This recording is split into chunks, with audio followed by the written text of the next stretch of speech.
എല്ലാ ഭക്തജനങ്ങൾക്കും കതിർവേൽ മുരുകൻ യൂട്യൂബ് ചാനലിലേക്ക് ഒരിക്കൽ കൂടി സ്വാഗതം. ഞാനിന്ന് വേറൊരു വീഡിയോ ആയിട്ട് വന്നേക്കുവാണ്. അപ്പോൾ നമ്മുടെ ചാനൽ ആദ്യമായിട്ട് കാണുന്ന ഭക്തജനങ്ങളാണെങ്കിൽ ഒന്ന് സബ് ചെയ്യുക, ഒപ്പം ബെൽ ബട്ടൺ അമർത്തുക. ഞാൻ എൻ്റെ വീഡിയോകളൊക്കെ ഒന്ന് ഷെയർ ചെയ്യുക. എല്ലാവരുടെയും സപ്പോർട്ട് ഉണ്ടായിരിക്കണം.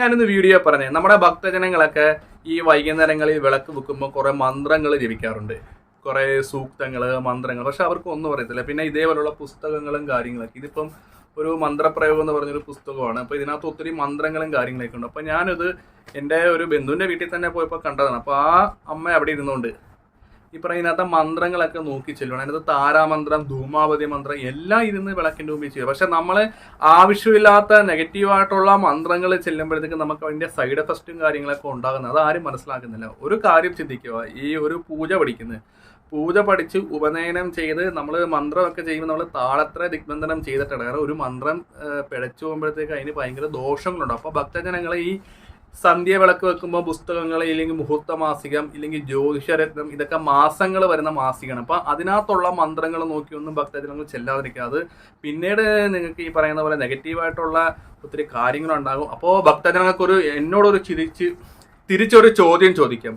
ഈ മന്ത്രങ്ങളൊക്കെ ചൊല്ലാതെ പിന്നെ അവരെന്തിനാണ് ഈ പറയുന്ന ബുക്കിലൊക്കെ അടിച്ചടിച്ചേക്കുന്നത് അല്ലേ? ഇതൊക്കെ ചെല്ലിയാൽ എന്താണ് കുഴപ്പം? ഈ തിരുമേനിമാര് മാത്രം ചെല്ലിയാൽ പറയും, ഞങ്ങളൊക്കെ ചെല്ലിയാൽ എന്താണ് കുഴപ്പമെന്ന് ചിലവർ വിചാരിക്കുന്നുണ്ട്. അവർക്കുള്ള ഒരു മറുപടി ഞാൻ പറയാം.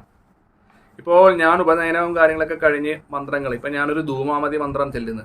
അപ്പം ആ ധൂമാവതി മന്ത്രത്തിൽ ശരിക്കും പറഞ്ഞാൽ ഇത് അറിയാലോ, ശിവനില്ലാതെ പാർവദേവി രൗദ്ര രൂപത്തോടു കൂടി നിൽക്കുന്ന ഒരു ഭാവമാണ് ധൂമാവതി മന്ത്രം. അത് കൂടുതലും കർത്തവാവിലാണ് ധൂമാവതി മന്ത്രം നമ്മൾ ചെല്ലാറുള്ളത്. അപ്പോൾ അങ്ങനെ ചെല്ലേണ്ട, അതൊരു ശരിക്കും പറഞ്ഞാൽ അതൊരു ഗുരുവിൻ്റെ ഉപദേശത്തോടു കൂടി ചെല്ലേണ്ട ഒരു മന്ത്രമാണ് ധൂമാവതി.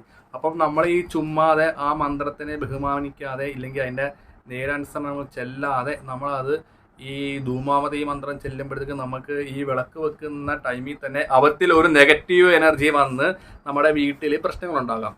അപ്പോൾ നമ്മൾ ഈ പറയുന്ന പോലെ എവിടെയെങ്കിലും ജോത്സ്യൻ്റെ അടുത്ത് പോകുമ്പോൾ നിങ്ങൾക്ക് ദേവതാ കോപമാണ്. അപ്പം നമുക്കൊരു ചിന്തയുടെ എനിക്ക് ഈശ്വര കോപമൊന്നുമില്ല, ഞാൻ എല്ലാ ദിവസവും 2 പേരെ ഈശ്വരനെ വിളിക്കുന്നത്. അപ്പം അങ്ങനെയുള്ള മന്ത്രങ്ങളും കാര്യങ്ങളൊന്നും ഭക്തജനങ്ങൾ ചെല്ലരുത്. വിളക്ക് വെക്കുമ്പോൾ നമുക്ക് ചെല്ലാൻ പറ്റിയ സന്ധ്യാനാമങ്ങൾ ഓം നമഃ ശിവായ, ഇല്ലെങ്കിൽ ഓം നമോ നാരായണ, അങ്ങനെ ചില കാര്യങ്ങൾ ചെല്ലാൻ. അല്ലാതെ ഈ മാസം വരുന്ന മുഹൂർത്തത്തിലൊക്കെ വരുന്ന പുസ്തകങ്ങൾ, ജ്യോതിഷരത്നം, ഈ പറയുന്ന പോലെ പുസ്തകങ്ങളൊന്നും നോക്കി മന്ത്രങ്ങളോ കാര്യങ്ങളൊന്നും ഭക്തജനങ്ങൾ ചെയ്യരുത്.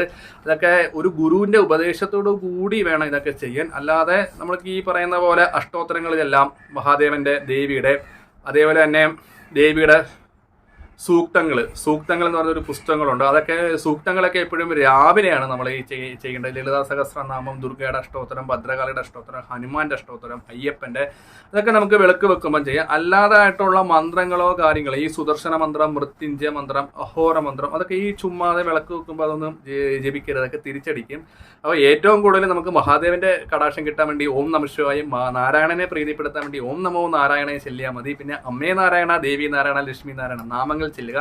അല്ലാതെ മന്ത്രങ്ങൾ, തെറ്റായ രീതിയിൽ മന്ത്രങ്ങളൊക്കെ ചെയ്ത് ദോഷങ്ങളൊന്നും ഭക്തജനങ്ങൾ അനുഭവിച്ച് വെക്കരുത്. അത് നമുക്ക് പിന്നീട് അറിയത്തില്ല. നമ്മൾ ഏതെങ്കിലും ഒരു തരത്തിൽ നോക്കിക്കുമ്പോഴായിരിക്കും ഈ പറഞ്ഞ ദോഷങ്ങളും നെഗറ്റീവ് എനർജി നമ്മുടെ വീട്ടിൽ നിൽക്കുന്നത്. അപ്പോൾ എല്ലാ ഭക്തജനങ്ങളും സന്ധ്യയ്ക്ക് വിളക്ക് വെച്ച്, നെയ്തെരിയിട്ട് വിളക്ക് വെച്ച് അവരോട് ഉപാസനമൂർത്തിയുടെ കീർത്തനങ്ങളോ, ഇല്ലെങ്കിൽ അതായിട്ടുള്ള സുബ്രഹ്മണ്യൻ്റെ ആണെങ്കിൽ ഓം ശരവണഭവ, ഭദ്രകാളിയുടെ ആണെങ്കിൽ ദേവിയുടെ ഈ പറയുന്ന സൂക്തങ്ങൾ, ഇല്ലെങ്കിൽ ദേവിയുടെ അഷ്ടോത്തരങ്ങളൊക്കെ നമുക്ക് വിളക്കിൻ്റെ മുമ്പിൽ ഇരുന്ന് ചെയ്യേണ്ടതാണ്.